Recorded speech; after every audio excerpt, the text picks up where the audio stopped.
سلام دوستان و همراهان همیشگی کانال. توی این ویدیو قراره با هم به موضوعی که خیلی از انسان‌ها دنبالش هستن و توی زندگی روزمره امروزه خیلی واجب و مهم هستش بپردازیم.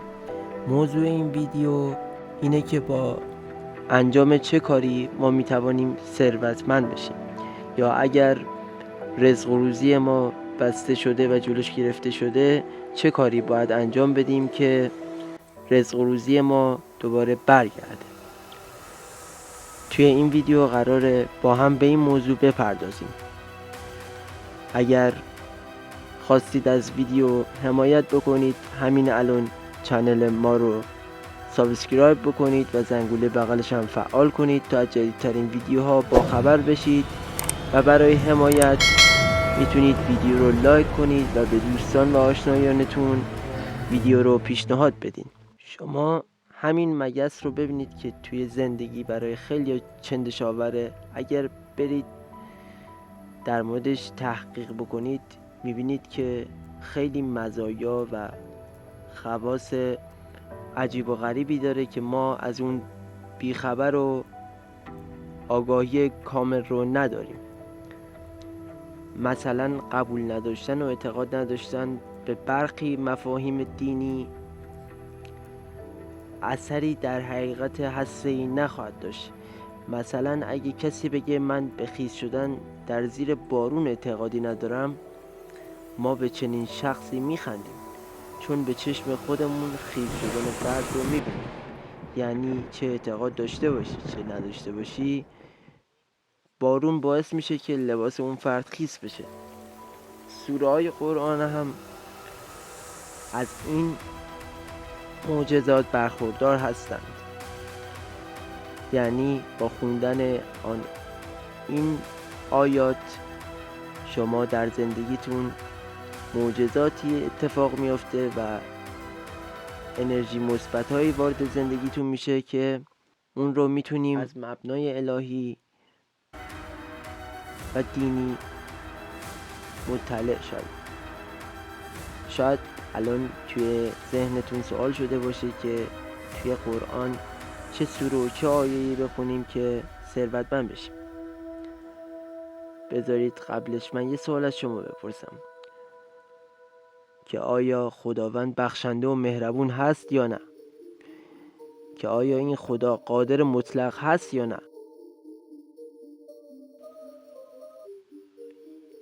و آیا همین خداوند توانا بینا و مهربان هست یا نه؟ پس چرا توی ماه رمضان درهای رحمت خدا به صورت ویژه بازه؟ چرا تو ایام خاصی برکت ویژه‌ای نازل نمیشه؟ چرا فقط توی ماه مبارک رمضان درهای برکت از آسمان زمین برای مسلمانان باز میشه و پاداش‌های چند برابری نیک مسلمان نوشته میشه؟ خداوند دنبال بهانه است برای جذب بنده‌هاش، بنده‌های فراری که از خدا دلزده و دور شدند. خداوند میخواد دستگیری کنه نه مچگیری. میخواد بندش رو تو آغوش پرمهر خودش نگاه داره. برای همین فرصت‌های ویژه‌ای مثل ماه رمضان که مثال زدم رو قرار داده.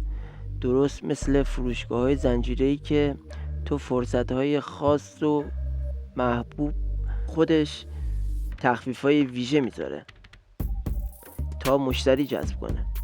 خداوندم دنبال مشتریه، اما فرقی که در این دو مثال وجود داره، فروشگاه زنجیره‌ای به دنبال سود و منفعت خودشونن، اما خداوند به دنبال سود و منفعت بنده‌هاشه.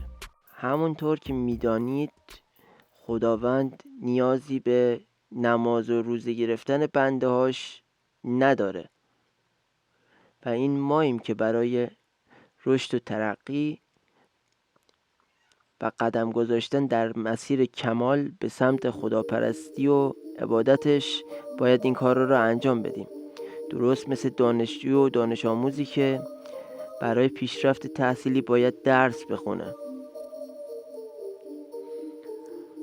خدا میتونه تو تمام سال این کارا رو انجام بده و تو زمانهای خاصی تلنگری به بنده ها میزنه که آگاه باشید همه چیز مادیات نیست. فرصتهای محدود رو برای برگشت بنده های خودش مهیا میکنه تا بتونن از این فرصت استفاده کنن.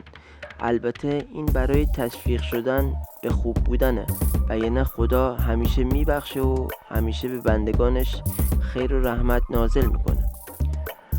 حالا یکی از سوره‌هایی که میتونه توی زندگی مادی ما تأثیر خیلی زیادی بذاره و به نوعی یکی از خواص اون زیاد شدن ثروت و رزق و روزی دنیوی ماه، توی این ویدیو بهتون معرفی میکنم. از رسول خدا صلی الله علیه و آله و سلم نقل شده است که هر کسی این سوره را قرائت کنه 10 برابر بادهایی که توی دنیا میوزه به او حسنه میدن. و حتی روایت شده هر کی این سوره رو بخونه مانند چراغی روشن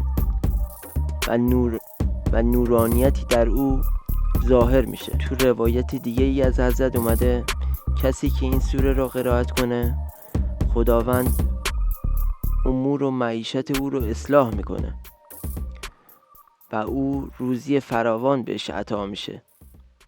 از خواص دیگه این سوره میشه به آسون شدن زایمان و بهبود بیماری و باز شدن بخت دختران اشاره کرد. زاریات 51مین سوره قرآنه که نازل شده و 60 آیه داره. توجه داشته باشین که خواص این سوره زمانی خودشون نشون میده که با قصد و قربت و نیت پاک خونده بشه و همچنین انسان مقدمات این کار رو به انجام برسونه، یعنی شغلی داشته باشه و فعالیت اقتصادی انجام بده. همچنین کارهایی که موجب بشه روزی انسان کم بشه رو ترک کنه که توی ویدیوی دیگه به این موارد اشاره خواهم کرد. ممنون که تا انتهای ویدیو با من همراه بودید. اگر از این سبک ویدیو خوشتون میاد ویدیو رو لایک کنید و برای دوستانتون به اشتراک بذارید. اگه کانال ما رو سابسکرایب ندارید همین الان دکمه سابسکرایب رو بزنید، و زنگوله بغلش هم فعال کنید تا از جدیدترین ویدیوها با خبر باشید. ممنونم که تا اینجای ویدیو همراه ما بودید. تا ویدیوی بعد خدا یار و نگهدار شما باشه.